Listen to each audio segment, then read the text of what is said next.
Welcome back to Josh Does Life. Hadn't done an update on the WaterBox 35 in a while, so figured I would put a video out on it real quick.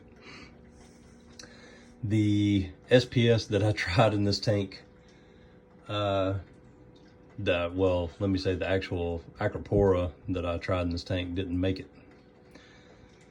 So I kind of figured, I guess, it wasn't ready. Just hadn't been established long enough. Also, at times I think I get slack on testing on this tank. I get spoiled on the 100-gallon, having the Trident doing my testing the majority of the time, and then I just kind of wouldn't steadily test this one. I would test it when I do the other one, but that's once every 2 weeks. So just keeping the parameters in line is a little bit more difficult on this one, and not having a protein skimmer and all these variables to it. So I'm going to kind of change the game plan for it, and I'm just going to do easier stuff in this tank. I'm going to put some more LPS corals in here for him, and just do some easier stuff. I might order some like mushrooms and different things like that. Just easy stuff. He's content with it. He doesn't need anything too crazy. And that way I don't have to constantly test this tank all the time. It should be fine. I think in the last video that I did, when I told you when I redid the rockscape and added this new rock in, then the tank kind of recycled. And after it recycled, then I started getting algae all over the sand, but not really on the rock. So that was kind of interesting.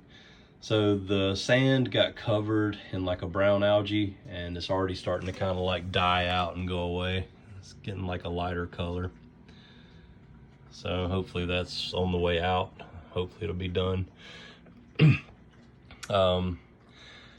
All the fish are healthy and doing fine.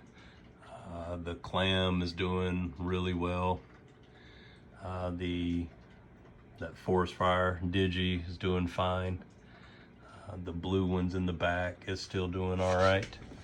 It's not really growing or doesn't have the polyps like the fire one does, but the zoas that I have in here, a lot of new little heads popping up on them, so they're doing really well. Candy cane, it's doing fine. It's weird, I just fed it, did some spot feeding today, and when I feed that, it kind of shrivels up and it takes a little bit before it puffs back out. So anyway, there's the what is it, the tubs stellata, is that what it is? I just added that. I just got that in today, so I added that in the back where I had one of the Acropora. And then also, I forget the name of that one. It's supposed to be like an easier one as well. Is it a Stylophora? Not sure. I don't remember. Rainbow, whatever. I'd have to go back and look on the packing slip, but anyway, I put it right there. It's supposed to be an easier one too. So I was thinking I might try to get a torch coral to put here on this forefront area towards the top, and might get some mushrooms to put down here, and then maybe something like that on the side. I still got some room and some area that I can add stuff to this tank.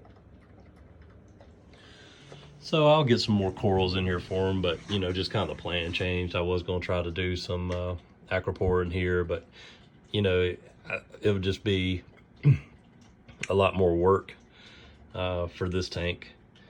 So I think I'm just going to scale it back, my original plan some. There's that Illuminati Zoa that's really cool.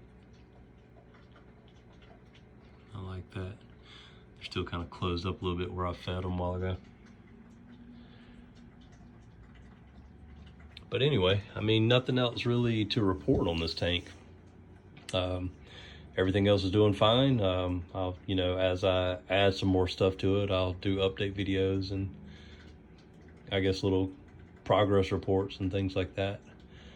I don't know that I'm gonna put any more fish in here. I thought about it. I was gonna put a Midas splint in it, but after I added one to the 100 gallon, sucker seemed kind of big to actually add in this smallest space. So I don't know. Might get like a firefish, dartfish, or something like that, or maybe a smaller blenny. I don't know. Not sure yet. Undecided.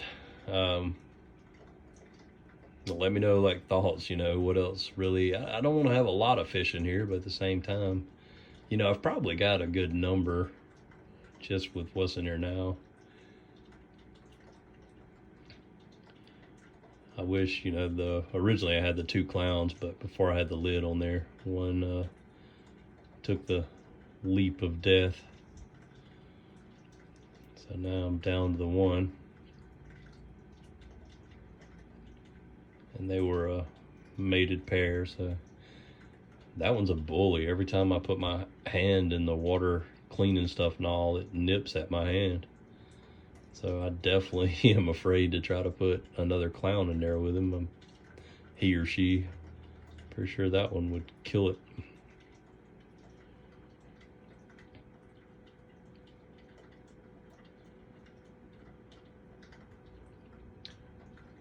But anyway, that's it. Just wanted to update. The light's doing fine. I mean, there's pros and cons to the Radeon as well. For the most part, I like it. If you do their templates to set it up, it's really simplistic and easy. I don't really like the manual configuration they use with a little sidebar type thing. I don't know. Just don't really care for it, my personal opinion. But don't get me wrong, it's a good light. It's probably the most popular out there.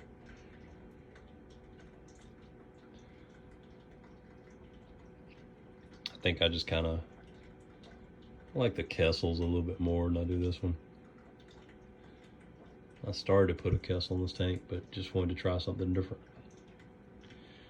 I'm not really a fan of the AIs. When AIs, I won't say, I guess when they first came out a number of years ago, I'd gotten one from somebody and it failed on me, and didn't really care about trying another one. And then when I ordered this tank, I just went ahead and ordered it with the AI Prime HD, and yeah, every time I powered it off and back on, I think I'd done a video of it, made a horrible like fan noise, and it just seems like something that was going to go out or fail. It didn't sound right at all. And that was on, you know, a very short period of time. And even the light that it produced, you know, that small puck wasn't nearly as much spread as the Radeon.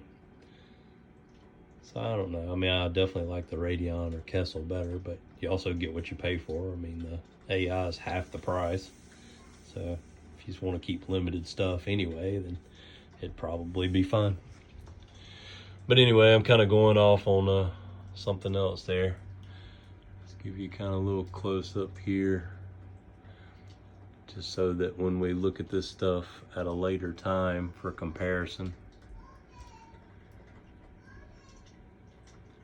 see growth and what everything looks like.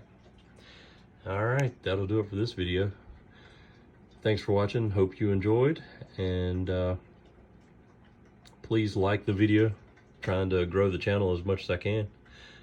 Subscribe if you haven't already, and pass the word along. Try to help me grow it and see what we can turn it into. It's one of those things, and I've said before in other videos, and I'm getting off topic again, but if I can grow the channel enough, you know, if I can get 1,000 subscribers, then you start seeing a little bit of money by views. It's not very much unless you get like a ton of views. I think for every like 1,000, it's, you know, a few dollars.